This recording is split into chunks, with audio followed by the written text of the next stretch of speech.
patnubay at gabay ng magulang ang kailangan. Maaaring may masiselang tema, lengguwahe, karahasan, sexual, horror o droga na hindi angkop sa mga bata.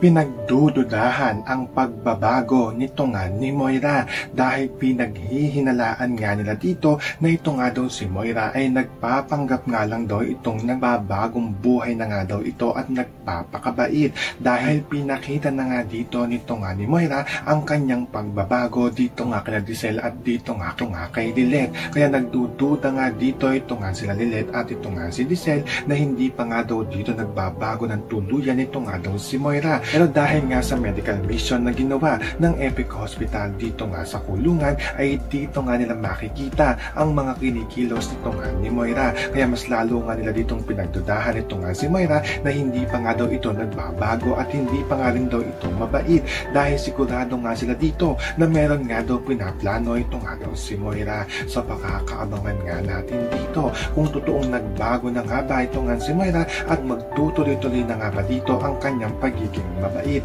Yan ang ating mga pakakatutukan at pakakaabangan dito nga lang sa Abot Kamay na Pangarap.